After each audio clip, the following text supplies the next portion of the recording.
महाराष्ट्र में साइक्लोन शक्ति का अलर्ट जारी कर दिया गया है। नमस्कार, मैं हूं आपके साथ आयुषी गुप्ता। महाराष्ट्र में 3 से 7 अक्टूबर के बीच साइक्लोन का अलर्ट जारी किया गया है। भारतीय मौसम विज्ञान विभाग यानी आईएमडी ने यह बताया है कि ये अरब सागर में मानसून के बाद का पहला चक्रवाती तूफान है। श्रीलंका ने इसे साइक्लोन शक्ति नाम दिया है। साइक्लोन शक्ति का असर मुंबई, ठाणे, पालघर, रायगढ़ और रत्नागिरी साथ ही साथ सिंधुदुर्ग जिले में दिखेगा। ये 45 से 55 किलोमीटर प्रति घंटे की रफ्तार से हवाएं चलेंगी। साइक्लोन की तीव्रता के आधार पर हवा की रफ्तार 65 किलोमीटर और इससे ज्यादा हो सकती है। 5 अक्टूबर तक महाराष्ट्र के तटों पर समुद्र में ऊंची लहरें उठने की उम्मीद है। तो दूसरी तरफ बंगाल की खाड़ी के ऊपर गहरे दबाव का क्षेत्र बनने से आंध्र प्रदेश और ओडिशा के कई जिलों में भारी बारिश और बाढ़ आ गई है। आंध्र प्रदेश में शुक्रवार को बारिश से जुड़ी 3 घटनाओं पर 4 लोगों की मौत की जानकारी है। ओडिशा के गजपति जिले में लैंडस्लाइड के कारण 2 लोगों की जान चली गई है। कई लोग लापता हो गए हैं। मौसम विभाग ने यह बताया है कि साइक्लोन शक्ति शुक्रवार को 8 किलोमीटर प्रति घंटे की रफ्तार से गुजरात तट से दूर द्वारका की ओर बढ़ रहा था। शुक्रवार रात 9:30 बजे तक तूफान का केंद्र द्वारका से लगभग 300 किलोमीटर पश्चिम कराची, पाकिस्तान से 330 किलोमीटर दक्षिण दक्षिण पश्चिम और पोरबंदर से 360 किलोमीटर पश्चिम में था। शक्ति के शुरू में पश्चिम की ओर और फिर पश्चिम दक्षिण पश्चिम की ओर बढ़ने की संभावना है, जो शनिवार तक एक भीषण चक्रवाती तूफान में बदल जाएगा।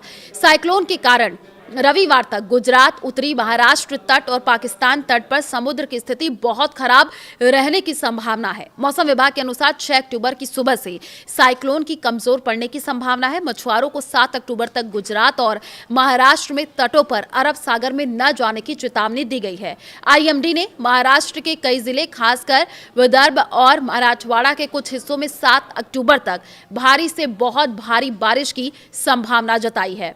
उत्तरी कोंकण के निचले इलाकों में बाढ़ आने की संभावना है। महाराष्ट्र सरकार ने साइक्लोन शक्ति को लेकर के अधिकारियों के लिए निर्देश जारी कर दिए हैं। जिला प्रशासन को डिजास्टर मैनेजमेंट सिस्टम एक्टिव करने, तटीय और निचले इलाकों में नागरिकों को निकालने की प्लानिंग और उनके लिए एडवाइजरी जारी करने के भी निर्देश दे दिए गए हैं।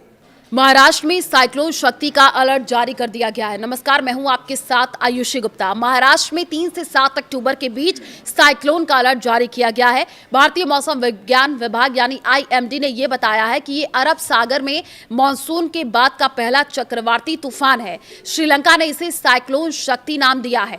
साइक्लोन शक्ति का असर मुंबई, ठाणे, पालघर, रायगढ़ और रत्नागिरी साथ ही साथ सिंधुदुर्ग जिले में दिखेगा।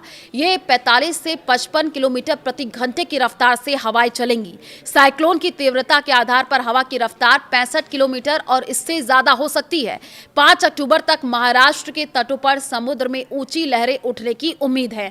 तो दूसरी तरफ बंगाल की खाड़ी के ऊपर गहरे दबाव का क्षेत्र बनने से आंध्र प्रदेश और ओडिशा के कई जिलों में भारी बारिश और बाढ़ आ गई है। आंध्र प्रदेश में शुक्रवार को बारिश से जुड़ी 3 घटनाओं पर 4 लोगों की मौत की जानकारी है। ओडिशा के गजपति जिले में लैंडस्लाइड के कारण 2 लोगों की जान चली गई है। कई लोग लापता हो गए हैं। मौसम विभाग ने यह बताया है कि साइक्लोन शक्ति शुक्रवार को 8 किलोमीटर प्रति घंटे की रफ्तार से गुजरात तट से दूर द्वारका की ओर बढ़ रहा था। शुक्रवार रात 9:30 बजे तक तूफान का केंद्र द्वारका से लगभग 300 किलोमीटर पश्चिम कराची, पाकिस्तान से 330 किलोमीटर दक्षिण दक्षिण पश्चिम और पोरबंदर से 360 किलोमीटर पश्चिम में था। शक्ति के शुरू में पश्चिम की ओर और फिर पश्चिम दक्षिण पश्चिम की ओर बढ़ने की संभावना है, जो शनिवार तक एक भीषण चक्रवाती तूफान में बदल जाएगा। साइक्लोन के कारण रविवार तक गुजरात, उत्तरी महाराष्ट्र तट और पाकिस्तान तट पर समुद्र की स्थिति बहुत खराब रहने की संभावना है। मौसम विभाग के अनुसार 6 अक्टूबर की सुबह से साइक्लोन की कमजोर पड़ने की संभावना है। मछुआरों को 7 अक्टूबर तक गुजरात और महाराष्ट्र में तटों पर अरब सागर में न जाने की चेतावनी दी गई है। आईएमडी ने महाराष्ट्र के कई जिले, खासकर विदर्भ और मराठवाड़ा के कुछ हिस्सों में 7 अक्टूबर तक भारी से बहुत भारी बारिश की संभावना जताई है। उत्तरी कोंकण के निचले इलाकों में बाढ़ आने की संभावना है। महाराष्ट्र सरकार ने साइक्लोन शक्ति को लेकर के अधिकारियों के लिए निर्देश जारी कर दिए हैं। जिला प्रशासन को डिजास्टर मैनेजमेंट सिस्टम एक्टिव करने, तटीय और निचले इलाकों में नागरिकों को निकालने की प्लानिंग और उनके लिए एडवाइजरी जारी करने के भी निर्देश दे दिए गए हैं।